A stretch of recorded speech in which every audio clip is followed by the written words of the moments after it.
आओ सुखी गृहस्थ जीवन की चावी बे में जाइए।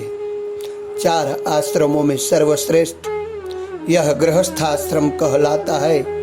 यदि है परिवार सुसंस्कृत तो परिवार स्वर्ग बन जाता है। वेद शास्त्र उपनिषद सभी इसकी महिमा को गाते हैं। है धन्य गृहस्थाश्रम कहकर इसे देव ऋषि अपनाते हैं। इसे देव ऋषि अपनाते हैं। यही गृहस्थाश्रम जीवन का है पुनित परम अनुष्ठान। यह परिवार परंपरा है सब रत्नों की खान। यह परिवार परंपरा है सब रत्नों की खान। आओ परिवार जो सुसंस्कृत हશે तो परिवार स्वर्ग बनी सकશે। વેદ ઉપનિષદ બધા જ સદ પરિવારની શ્રેષ્ઠ ગૃહસ્થ જીવનની મહિમા ગાય છે। સમાજ એક એવી મૂર્તિ છે જેનું બીબું પરિવાર છે। સમાજ નિર્માણ, સમાજ સુધાર, સત્પ્રવૃત્તિઓનો વિસ્તાર કરવો, આ બધાની શરૂઆત જો ક્યાંયથી થાય તો તે કુટુંબથી થાય છે।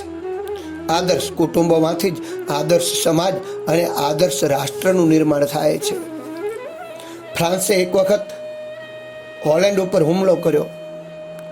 તે મોટું તથા સાધન સંપન્ન હોવા છતાં પણ એક નાનકડા દેશ ઉપર વિજય મેળવી શક્યું નહીં। આથી તેના શાસક લુઈ 14માએ મંત્રી કોલ્બર્ટને બોલાવ્યો અને પૂછ્યું કે આ ફ્રાન્સ આટલું મોટું તથા સમર્થ છે છતાં જીતી કેમ શકતું નથી। ત્યારે કોલ્બર્ટ ગંભીર થઈ ગયા।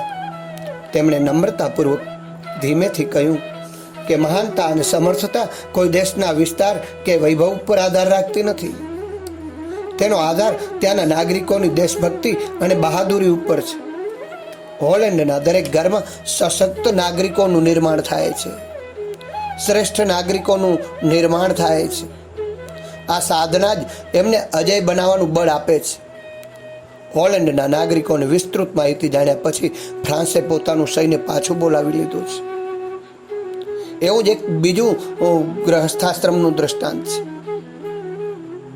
મુનશી પ્રેમચંદ હિન્દી સાહિત્યના પ્રખ્યાત નવલકથાકાર અને વાર્તાકાર છે। એમનો કોટ ખૂબ જ જૂનો થઈ ગયો હતો। એમની પત્ની નવો કોટ સીવડાવવાનું અવારનવાર કહ્યા કરતી હતી તો તેઓ પૈસાની તંગી છે આમ કહીને વાત ટાળી દેતા હતા।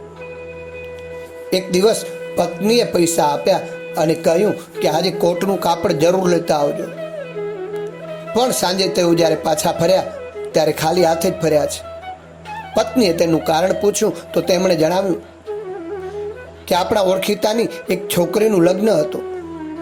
તે પૈસા માટે કરગરતો હતો। મેં વિચાર્યું કે કોટ તો પછીથી પણ ખરીદી શકાશે પણ છોકરીનું લગ્ન કદાચ ફરી ન થાય, તેથી મેં પૈસા એને આપી દીધા। પત્ની તેમની આવી ઉદારતાથી સ્તબ્ધ બની ગઈ છે। પ્રેમચંદે સમજાવ્યું કે તે તારી જરૂરિયાતો ઓછી કરી અને મને પૈસા આપ્યા તો મેં મારી જરૂરિયાતો ઓછી કરી અને વધારે જરૂરવાળાને આપી દીધા। આખરે આપણા બધાના કુટુંબોથી તો સમાજ બને છે અને સમાજને આ રીતે ત્યાગથી સુખી અને સમૃદ્ધ બનાવી શકાય છે। અને કહ્યું પણ છે, औरों के हित जो जीता है, औरों के हित जो मरता है, उसका हर आंसू रामायण, प्रत्येक कर्म ही गीता है, प्रत्येक कर्म ही गीता है। અદ્ભુત વાતો ઋષિઓએ બતાવી છે। સ્વામી વિદ્યાનંદ પહેલા ગ્રહસ્થ હતા પરંતુ સાધુ બાવાઓના ઉપદેશથી આવી પ્રભાવિત થઈ અને વિદ્યાનંદે પણ સાધુનો વેશ ધારણ કરી લીધો છે। એક રાત્રે પરિવારના બધા સૂતા હતા અને તેઓ અચાનક અડધી રાત્રે આ બાવા સાધુઓ સાથે તીર્થયાત્રાએ નીકળી પડ્યા છે। ઘરમાં કોઈને કીધું નથી। હવે સાધુ બાવાઓ સાથે જ રહે છે અને તેઓ જ્યાં જ્યાં જાય ત્યાં તેઓ સાધુ બાવાઓની સાથે જ રહેતા। પરંતુ આ શું, દૂરથી જેઓ જ્ઞાની દેખાતા હતા તેઓને નજીકથી જોતા જ તેઓ ચોર, ઠગ, વ્યભિચારી, વ્યસની અને ખરાબ પ્રવૃત્તિઓમાં રત રહેતા જોયા। સ્વામીજીને બહુ કડવો અનુભવ થયો અને આવા કડવા અનુભવોથી એમને બહુ દુઃખ પણ થયું। અને એક રાત્રે એ બધા સાધુ બાબાઓ સૂતા હતા અને અચાનક કોઈને કીધા વગર ચૂપચાપ ઘરે પાછા આવતા રહ્યા। ઘેર આવી પાછા પોતાના ખેડૂતના વસ્ત્રો પહેરી લીધા। કુટુંબની જવાબદારી સંભાળી લીધી અને ખેતી કરવા માંડ્યા. ફુરસદના સમયમાં નજીકના ક્ષેત્રોમાં જઈને બાળકોને તથા પ્રૌઢોને ભણાવતા અને લોકોને ચારિત્ર્યવાન બનવાની શિખામણ આપતા હતા, શિક્ષા આપતા હતા. તેમણે પોતાના જ ખેતરમાં એક સરસ મજાનું વિદ્યાલય બનાવ્યું. એમાં તેઓ પોતાના તથા અન્ય બાળકોને પણ જાતે ભણાવતા હતા. પછીથી ગરીબોના બાળકો પણ ત્યાં ભણવા લાગ્યા. ખેતીમાં પાકતું બધું જ અનાજ એમાં વપરાઈ જતું. આ રીતે બીજા કેટલાય સહયોગીઓ તેમણે ઊભા કર્યા અને તેઓને પણ આવા વિદ્યાલયો સ્થાપવા માટે, ચલાવવા માટે પ્રેરણા આપતા રહ્યા. આ રીતે એ વખતે ખૂબ વિદ્યાલયો ચાલુ થયા છે. એમણે સંન્યાસ છોડીને કંઈ ગુમાવ્યું તો નથી ને? કોઈ આવો પ્રશ્ન પૂછ્યો તો એ પ્રશ્ન જવાબ આપ્યો કે મેં તો કુટુંબના વિકાસ દ્વારા સમાજના નવનિર્માણની નાનકડી ભૂમિકા ચાલુ કરી છે. ભૂલ તો મેં પહેલાં કરી હતી કે જ્યારે હું મારી કૌટુંબિક જવાબદારી ભૂલી અને સાધુ બાવાઓની જમાતમાં જોડાઈ ગયો હતો. અદ્ભુત વાતો બતાવી છે. ગૃહસ્થાશ્રમ શ્રેષ્ઠ કેમ બને? ગૃહસ્થાશ્રમ શ્રેષ્ઠ બનાવવાની ચાવી કઈ? તો આ જ ચાવી આમાં મહત્વની છે. પરિવારને પ્રેમ આપીએ, હૂંફ આપીએ, એમને સંસ્કાર આપીએ. એક વખત એક ગુરુએ શિષ્યને થોડાક ફળ આપ્યા અને એ ફળો પોટલીમાં બાંધીને ઘરે લઈ જઈ અને બાળકોમાં વહેંચી દીધા. પોતે ખાધા નહીં. ગુરુને આ જાણકારી મળી. શિષ્ય બીજા દિવસે આવ્યો ત્યારે ગુરુએ પૂછ્યું કે ભગવાને આપેલા અનુદાનો ને જે પોતાના સંતાનોમાં વહેંચી દે છે તે જ તારી જેમ સહૃદય ગણાય છે. જે માત્ર પોતે જ ખાઈ જાય છે અને બીજા કોઈને આપતો નથી તે સ્વાર્થી જ કહેવાય છે. જે રીતે ગઈકાલે મળેલા ફળો તે બાળકોમાં વેચી દીધા, એવી જ રીતે ભગવાન તરફથી મળેલા અનુદાનોને પણ આપણે લોકોમાં સતત વહેંચતા રહેવું જોઈએ, વહેંચતા રહેવું જોઈએ.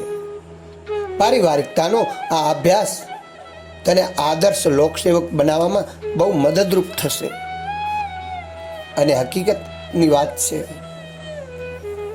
પરિવારમાં ઉદારતા હોય, શ્રેષ્ઠતા હોય, સ્વાર્થથી પર હોય પરિવાર, તો એ પરિવાર શ્રેષ્ઠ બને છે.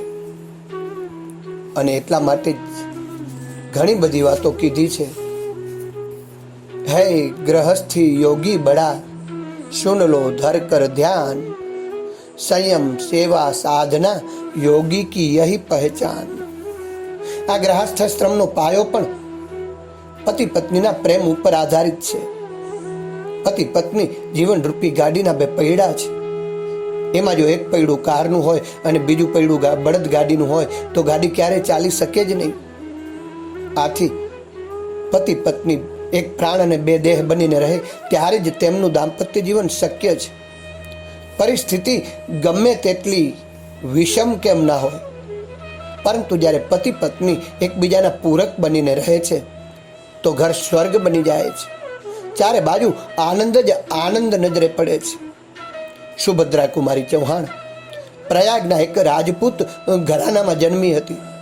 તે ભણતી પણ હતી, પરંતુ એ વખતના રિવાજ અનુસાર એનું લગ્ન ખંડવાના લક્ષ્મણસિંહ નામના યુવાન સાથે થઈ ગયું હતું. સુભદ્રા કુમારી શરૂઆતથી જ વિદ્યા પ્રેમી હતા. લગ્ન પછી પણ આગળ ભણવાની પતિને વિનંતી કરી અને પતિએ તે સહર્ષ સ્વીકારી પણ લીધી. તેને કોલેજમાં દાખલ કરાવી દીધી. આ દરમિયાન પતિએ પણ વકીલાતની પરીક્ષા પાસ કરી લીધી. આગળ શું કરવાનું અને બંનેએ નિશ્ચય કર્યો કે ના, આગળ જતાં આપણે દેશ સેવા કરીશું. એ દિવસોમાં કોંગ્રેસ આંદોલન ચાલુ થયું હતું. બંને પતિ પત્ની ઝંડા સત્યાગ્રહમાં જોડાઈ ગયા અને જેલમાં પણ ગયા. એમના પતિએ ખંડવાના કર્મવીર સાપ્તાહિકમાં સહાયક સંપાદકનું કામ કર્યું. માખણલાલ ચતુર્વેદી તેના સંચાલક હતા. બંનેમાંથી એક જણ સંપાદકનું કામ કરીને ઘર ચલાવતું અને બીજું જણ જેલમાં જતું. કેટલાય વર્ષો સુધી આ ક્રમ ચાલ્યો છે. આ દરમિયાન સુભદ્રા કુમારીની પ્રતિભા પણ વિકસિત થઈ.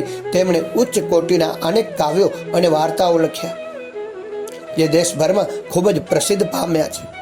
ખૂબ લડી મર્દાની વહતો ઝાંસી વાલી રાનીથી આ કવિતા સુભદ્રાજીની જ છે. બંને ભેગા મળીને સમાજ સેવાના અનેક કામો કર્યા. પારિવારિક ધર્મ નિભાવતા સમાજ સેવા કરવાનું એક અનુપમ આ ઉદાહરણ છે. આવી જ રીતે ગાયત્રી પરિવારના યુગ ઋષિ પરમ પૂજ્ય ગુરુદેવ અને વંદનીય માતાજી કાયા અને છાયાની જેમ રહેતા હતા. એમના આ પારસ્પરિક પ્રેમ સદભાવથી જ આજ ગાયત્રી પરિવાર વિશાળ વટવૃક્ષ બન્યો છે, જેમાં આજે કરોડો સાધકો છે. આજે સમસ્ત વિશ્વમાં પરિવાર નિયોજનની માગ છે. ત્યારે પૂજ્ય ગુરુદેવનો ગાયત્રી પરિવાર મત્સ્ય અવતારની જેમ દિવસે નહીં એ તેટલો રાત્રે ને રાત્રે નહીં તેટલો દિવસે ઉન્નતિ કરી રહ્યો છે, પ્રગતિ કરી રહ્યો છે. એટલા માટે ગ્રહસ્થને તપોવન કહેવામાં આવ્યું છે, કારણ કે ગ્રહસ્થીએ યોગીની જેમ નિસ્વાર્થ અને ત્યાગમય જીવન વિતાવવાનું હોય છે. દાંપત્ય જીવનનો આધાર ભોગવિલાસ પર આધારિત ન હોવો જોઈએ. દાંપત્ય જીવન સુખી કેમ બને, આપણું ગ્રહસ્થ જીવનની સુખની ચાવી કઈ, એવી દિવ્ય વાતો આ ઋષિ સંદેશ ચેનલમાં આપ સૌને સાંભળવા મળશે. આપ સૌને મારી નમ્ર વિનંતી છે કે ઋષિ સંદેશ ચેનલને આપ સબસ્ક્રાઈબ કરી આ દૈવી વિચારો અન્ય લોકોમાં પોતાના સ્નેહી સ્વજન ગ્રુપ સર્કલ અને જનજનમાં ફોરવર્ડ કરી દૈવી સંસ્કૃતિ, ઋષિ સંસ્કૃતિ, સતયુગી સંસ્કૃતિ લાવવામાં સહભાગી બનશો.